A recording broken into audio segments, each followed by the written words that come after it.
اهلا بيكي في مطبخ فراولة. تصدقي انك تقدري تعملي فطير شرقي محشي في البيت احلى واطعم واسهل من الجاهز 100 مرة.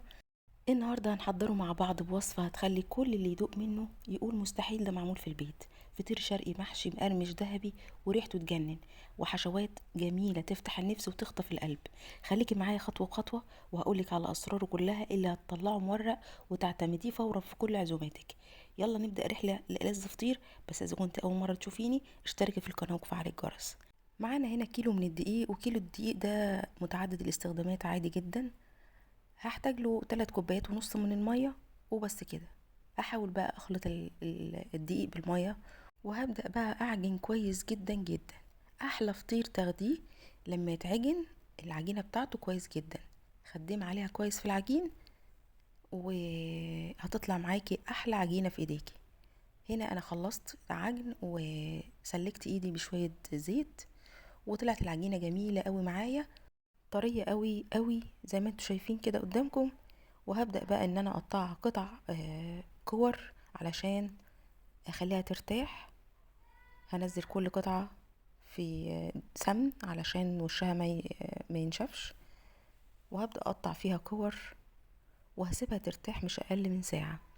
مش اقل من ساعة، ضروري جدا نسيبها مرتاحة ساعة. ليه؟ ده بيفرد معانا بعد كده، بنحس بالفرق لما بنيجي نفردها ونحشيها، بتعمل توريقة حلوة جدا. زي ما احنا شايفين كده انا بحاول اخلص كل الكمية كور واسيبها ترتاح. اغطي وشها بالسمن واغطي وشها بحاجة زي كيس بلاستيك واسيبها ترتاح زي ما احنا شايفين كده. هترتاح لمدة ساعة زي ما قلنا. هنا بقى معايا في طاسة على النار، هحط معلقة سمن وبصل مبشور، بصلاية مبشورة، وهنزل بربع كيلو من اللحمة المفرومة. دي حشوة من الحشوات اللي انا هعملها. انا هعمل كيلو الدقيق ده، هعمل 2 لحمة مفرومة و2 سجق. هنا انا بعصج اللحمة المفرومة ربع كيلو مع بصلاية متوسطة زي ما احنا شايفين كده. هبدأ ان انا اشوحها تشويحة حلوة، وبعدين هنزل بمعلقة من الملح والفلفل، وكمان هنزل بمعلقة من السبع بهارات، وبس كده. اللحمة المفرومة خلاص اتعصجت معانا. هشوح فيها تشويحة لغاية ما تستوي كويس جدا. ريحتها ما اقولكوش بقى، السبع بهارات دول كافيين جدا تخلي اي لحمة مفرومة تتعصج بريحتها جامدة. هنا بقى خلاص دخلت في مرحلة التسوية. هحطها بقى في طبق على جنب، والكمية دي هحشي بيها فطيرتين. تمام كده، يبقى كده لفطيرتين. وفي بقى الفطيرتين التانيين هعملهم بالسجق. السجق هنا بقى بعد ما حمرته رحت مقطعه، يعني حمرته الاول وبعد كده قطعته شرايح. معانا كمان 2 ثمرة طماطم و2 ثمرة فلفل متقطعين صغير. معانا كمان ميكس الجميل ده بتاع الجبن. ميكس جبن خطير، عبارة عن جبنة رومي على شيدر على موتزاريلا. بصراحة جامد وفرق جدا في الطعم. الشركة بتاعته جميلة وبشتري منها على طول. معانا كمان جبنة كيري برضو من نفس الشركة، لو حابين تسألوني هقول لكم في اي وقت اي خامات بستخدمها. هنا خلاص العجينة بتاعتي خلاص ارتاحت، وشايفين عاملة ازاي بتمط مطة زي السلايم بالظبط في ايدينا. تعالوا بقى، المرة اللي فاتت انا عملت اخر فيديو عملت فيه الفطير المشلتت السادة، وعملته في مكان واسع، وكمان عملته من الشابة. هنا بقى انا هوريك ازاي تعمليه على الرخامة. مش فارق كتير بايدينا عن النشابة، بل بالعكس ده كده احسن كمان. لو ما عندكيش النشابة او مش بتعرفي تستخدميها بالطريقة اللي انتوا شايفينها دي، بص بنوسع ازاي من جوه لبره من غير اي نشابة ومن غير اي حاجة. بس انا بدهن كويس الرخامة بتاعتي، واحاول ان انا اوسع كويس جدا وارقها من غير ما تتقطع مني وتتبهدل. حتى لو اتقطعت حاجة بسيطة مش مشكلة خالص، هنكمل برضو.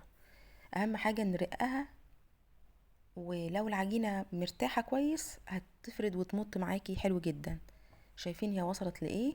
وهوسعها كمان زي ما احنا شايفين، بهويها كويس جدا زي ما احنا شايفين كده. شايفين عاملة ازاي؟ زي الملبن في ايدي. بقولها لك تاني، اي فطير مشلتت عايزاه يبقى ناجح تعجنيه كويس جدا وتخدمي عليه كويس جدا في العجين وتسيبيه يرتاح كويس جدا. شايفين وصلنا لمرحلة ايه؟ اترقت خالص. هننزل بقى بالميكس الجبن اللي معانا خطير ده، وبعدين قطع الفلفل الاخضر، وبعدين قطع الطماطم الصغير ده، قطع صغيرة قوي زي ما احنا شايفين كده. هنعمل ميكس جامد يا جماعة في الفطيرة. الفطيرة هتطلع رهيبة. ننزل بقى باللحمة المفرومة. شايفين مكوناتها جامدة، بتطلع طعمها رهيب. السمنة البلدي طبعا مش محتاجين توصية انه السمنة لازم تكون بلدي. حتى لو مفيش بلدي اعملي سمنة عادية، لكن يعني مش بحبذ قوي الزيت، لكن خليكي في السمنة البلدي. هنزل بقى بالجبنة الكيري بعد اللحمة المفرومة. الجبنة الكيري مش عارفة احطها كويس غير بالمعلقتين كده. نبدأ بقى نلمها مع بعض زي ما احنا شايفين كده. بلمها كويس جدا علشان ما تطلعش من اي حتة. بدهن طبعا علشان تبقى الرقات بتاعتها تبقى مرقة من جوه، واقفلها كويس. هنا اتفتحت معايا حتة صغيرة، مش مشكلة خالص. بصوا بقفلها واحطها بقى في الصينية على طول. هنعمل هنا واحدة تانية بالسجق والجبنة الكيري وبرضو ميكس الجبن. بصوا بقى، دي جامدة دي برضو. كل ما ترقيها اكتر كل ما تطلع مورقة اكتر. اديها حقها كمان في السمن، بتبقى طعمة وبتبقى لذيذة. ما اقولكوش على جمالها وريحتها وقرمشتها. ندي بقى السمن بتاعنا، كمية السمن بتاعتنا. ننزل برضو بالميكس الجبن، وهنزل بقى بالسجق بتاعي اللي محمراه.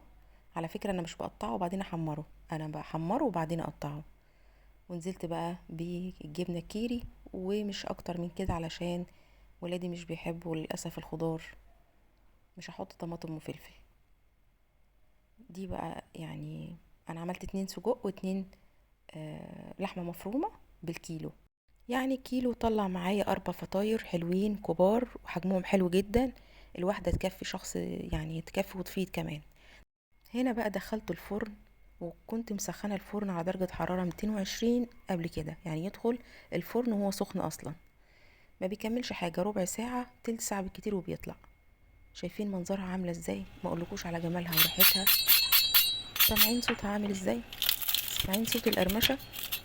على العكس بقى قلبها طاري جدا من جوه. بجد ده مش فطير عادي، ده لوحة فنية طالعة سخنة كده من الفرن. الطبقات مورقة كأنها بتتنفس، اللون ذهبي يخطف العين. بجد ريحته قنبلة. حشوة سخنة بتسيح وطرية جدا من جوه. بجد لو دقت منه مش هتقدري تقاوميه ابدا. جربيه واعمليه للناس اللي بتحبيهم. عيشي احلى لحظة مع اول قطمة. بجد لو جربتيها تبقى تجربة رائعة وهتكرريها تاني، انا واثقة.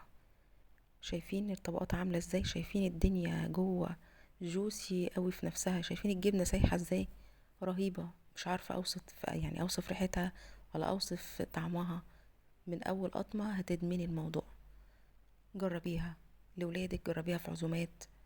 وبكده النهاردة عملنا احلى فطير شرقي محشي، اجمل من الجاهز بكتير وانضف واضمن، وكل مكوناته مختارها انت بايديكي، والاهم انه اوفر بكتير من الجاهز.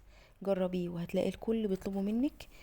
اذا وصلتم لغاية هنا وعجبكم الفيديو ما تنسوش اللايك والاشتراك في القناة علشان يوصلكم كل جديد من مطبخ فراولة. انتظروني في وصفات احلى واحلى. شكرا ليكم ولمتابعتكم.